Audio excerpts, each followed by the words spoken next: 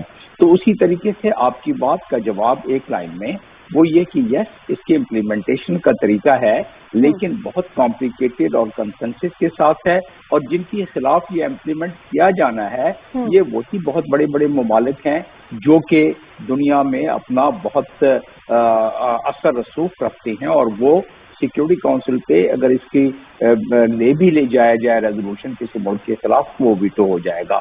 اس لیے اس کی ایک نفسیاتی ویلیو زیادہ ہے، اس کی امپلیمنٹنگ ویلیو کم ہے. لیکن ابھی جو ہو رہا ہے جس میں جو یہ پلیجز آ رہے ہیں، یہ پلیجز جو کاربن ایمیشن ممالک زیادہ کر رہے ہیں ان کی طرف سے زیادہ آ رہے ہیں، جو ظاہر ہے. اور پرائم منسٹر آف پاکستان نے بڑے واضح طور پہ یہ کہہ دیا کہ ہم یہ جو ملک جو کہ پہلے سے اتنے زیادہ قرض کے تلے دبے ہوئے ہیں، ان ملکوں کو اگر آپ دیتے ہیں فنڈز تو اس کو گرانٹ کے صورت میں دیں، ورنہ وہ اس کے ساتھ ٹیگ کر دیتے ہیں سافٹ لون اور باقی چیزیں. تو انہوں نے یہ اس چیز کا بھی ذکر کیا ہے.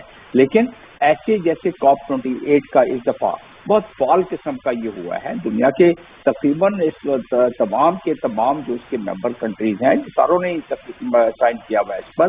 تو وہ اس میں شاید ہی کوئی ایسا ملک ہے جو کہ مسنگ ہو، ان کے سربراہان یا ان کے ہیڈ آف دی گورنمنٹ یا ان کے نمائندے نہ آئے ہوں. یہ سارے کے سارے آئے ہیں یہاں وقت. اور اس میں دیکھیے کتنی ستم ظریفی کی بات ہے کہ امریکہ 40% ایمیشن کرتا ہے، یورپ 29% کرتا ہے، اور پاکستان صرف 1% کرتا ہے. اور اگر چلے پاکستان اس 1% کو فرض کرنے کی اگر وہ 0 پر بھی لے آئے تو اس سے پوری دنیا پر تو اتنا فرق نہیں پڑتا، نہ ہی پاکستان پر اتنا فرق پڑتا ہے.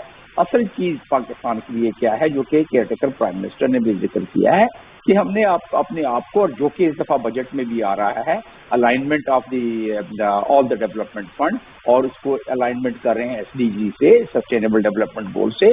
اس کا مقصد صرف یہ ہے کہ ہم ریزیلینٹ یعنی میٹیگیٹنگ فیکٹر کے طرف چلے جائیں. کوئی ظلم کی بات ہے. ہماری ایک 1/3 آف پاکستان واز سبمرجڈ ان 2010. پچھلی دفعہ بھی ایسے ہی ہوا. تقریباً 95,000 اسکوائر کلومیٹر کا افیکٹ ہو جانا کسی ملک میں, اور تقریباً 700,000 کیوسک کا پانی کا اخراج ہو جانا سپر فلڈز میں, یہ دنیا کے لیے عجوبے سے ہی کم نہیں ہے.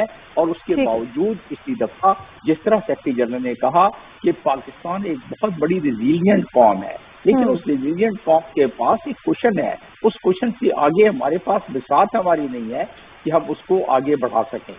بہرحال اس COP28 کے دوران سیکرٹری جنرل نے بھی بہت واضح طور پر کافی اس میں ایسی فورسفل باتیں کی ہیں کہ یہ تمام کے تمام کنسالیڈیٹ ہو کے انہوں نے سیکرٹری جنرل نے جو تجاویز دی ہیں وہ دور رس تجاویز ہے. اور ان کا کہ فاسل فیول جو ہے ان کمپنیوں کا جو فرسودہ کاروباری ماڈل ہے اس کو نہ بڑھایا جائے مزید, اور اس کے علاوہ سبسڈی کو ختم کیا جائے, فاسل فیول پہ ٹیکس کو بڑھایا جائے, موسمی تبدیلی کے اثرات جو ہیں اس سے نمٹنے کے لیے ہنگامی بنیادوں پر کام کیا جائے, ترقی یافتہ ممالک کو. یہ تمام کی تمام گفتگو جو اس میں ہوئی ہے یہ اس کا حصہ بنے گا. اس میں ریزولوشنز پاس ہوں گے, اس کے بعد اس کی مانیٹرنگ ہوگی, اس کی امپلیمنٹیشن کا معاملہ ہوگا. بالکل ٹھیک. ڈاکٹر انویسٹر صاحب سر, میں آپ کی موجودگی کا فائدہ اٹھاتے ہوئے کچھ بات کرنا چاہ رہی ہوں. پاکستان اور UAE کے تعلقات کے حوالے سے آج وزیر اعظم نے متحدہ عرب امارات کی حکومت اور وہاں کی عوام کو 52ویں ان کے قومی دن پر مبارکباد بھی پیش کی ہے. سر, UAE پاکستان کے تعلقات کی اگر ہم بات کریں سر, ہمیشہ UAE پاکستان کا ایک بڑا گہرا اور اچھا اور سچا دوست بن کے سامنے رہا ہے. کسی بھی مشکل وقت میں, چاہے معیشت کے حوالے سے اور دیگر معاملات ہوں, پاکستان کے ساتھ ہمیشہ وہ شانہ بشانہ کھڑا رہا ہے. کیا کہیے گا سر؟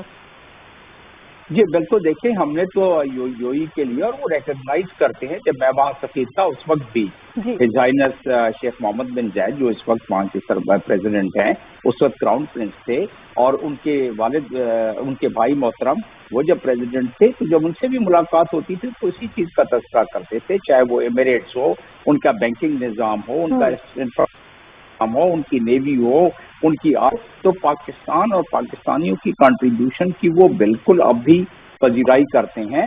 صرف فرق اب یہ ہے کہ کیونکہ پاکستان بہت ساری وجوہات کی وجہ سے وہ پیس نہیں رکھ سکا دنیا کی ترقی میں, خاص طور پر اکنامک سائڈ پر, جبکہ ایمریٹ کافی آگے چلا گیا ہے, تو انہوں نے اپنے تمام جو سسٹم ہے اس کو بھی اپ گریڈ کر لیا ہے.